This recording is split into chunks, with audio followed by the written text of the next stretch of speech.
Your co-star in Love and Other Drugs and Brokeback Mountain, Anne Hathaway.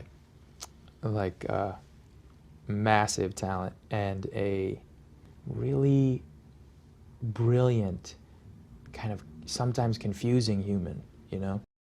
She's one of the most adventurous people that I've ever met. She's this first person, like you would never assume this of her. Like when I first met her, and even now, even knowing her for a long time, I would think, Anne is somebody who would just probably like not really want to get into the party. She is like the life of the party and the person who will jump off the cliff first. Like she really is.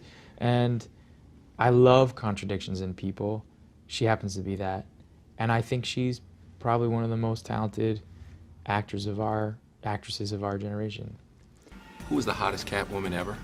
Julie Newmar, Eartha Kitt, Halle Berry, Michelle Pfeiffer, Lee Merriweather, or Anne? I think Anne. For sure. Not just because we're in the movie. No. I think she's the definitive. I think she's wonderful in it. She's so strong. She's not, I mean, I think a lot of Catwomans are all just kind of trying to be sexy vamps, which is, you know, pleasant enough viewing experience, but Annie made this woman who is incredibly sexy, but sexy in her strength. You put your hand on Anne Hathaway's breast. Is that something that you discussed beforehand, or is that, is that rehearsed? I should have told her about it. Because there's a thing, like, you probably know this, like actors' etiquette. Like Not if you really, have to, but tell us, yeah. Okay, if you have to kiss somebody, like you have a breath mint, and you don't eat like fish for lunch, Right. that kind of thing. And if you're going to touch somebody inappropriately, you tell them before the take and say, "Is that all right if I do this to you?"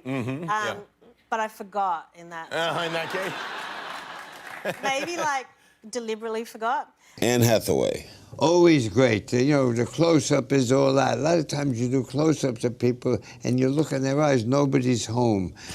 First time I looked in Anne Hathaway's eyes, a lot of people are home. Did you see Les Mis? Yes. What did you think of Anne Hathaway? Oh, she was your co-star, right? Yes, she was my lovely, lovely princess in The Princess Diaries 1 and 2, and no doubt about her talent. Then. She's extraordinary. Very extraordinary, and she's wonderful in Les Mis, and she sings so beautifully. You and Anne Hathaway don't actually share that much screen time in the film, but she does play your mother, which, you know, to somebody who might not be familiar with the plot could find surprising. Did you ever, you know, in your wildest dreams imagine you'd be in a movie with Anne Hathaway playing your mom? No, I didn't. This is the only, I mean, it's amazing. It was funny when people were like, she's playing your mother, and it's just, no, you don't understand. There's a huge time leap. We were with each other during rehearsals a little bit. We kind of overlapped our rehearsal time. And, you know, she brought this amazing sensitivity to Fantine, and I really thought that was, I mean, I needed to capture a piece of that and bring it to Cosette, because you really want to see where she comes from. Because you get to know Fantine so well, so quickly, and then she's gone. So I was also, like, She did this take forward when we used in the film, and it was, you know, I remember thinking, you know, I remember thinking this is going to be one of those moments in film that we remember. You know, even on the day it was so extraordinary. And I went onto set, and then of course all the crew were looking, you know, totally sort of serious and eyes downcast, because of course you know, when you shoot a film you don't applaud people at the end, and particularly Anne, she'd gone into a very kind of dark place and we're all respecting that. So I thought, what was it like to Anne to do this, one of the most amazing moments of her life, and look up and basically see just a wall of serious faces?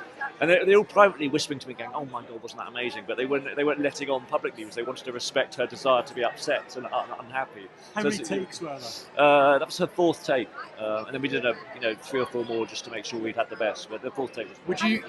Cutting her hair. Did you feel bad about it? I felt bad about it until I realised she wanted to do it, and was pretty determined in doing it. And she looked hot afterwards.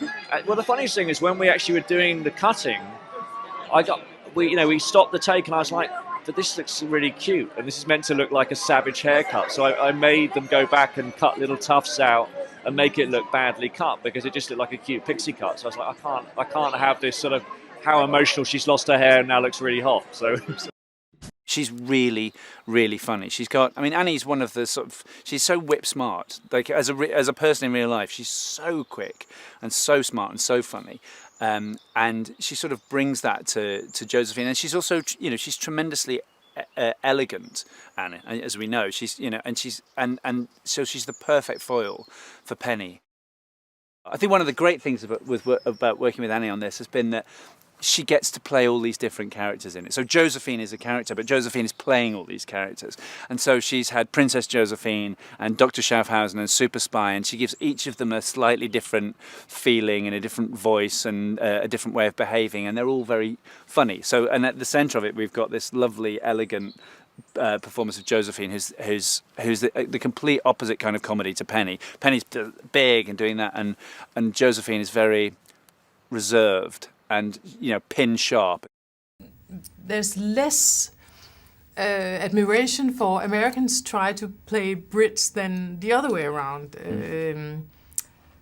There's something really sympathetic about you being protective about your characters in your literature, but there are also a lot of examples of people where it works, and I think Anne had already played Jane Austen, and that it was not something she'd never tried. The things that she would contribute to the project with all her qualifications and her warmth, and that I think makes up for the fact that her nationality is not quite right.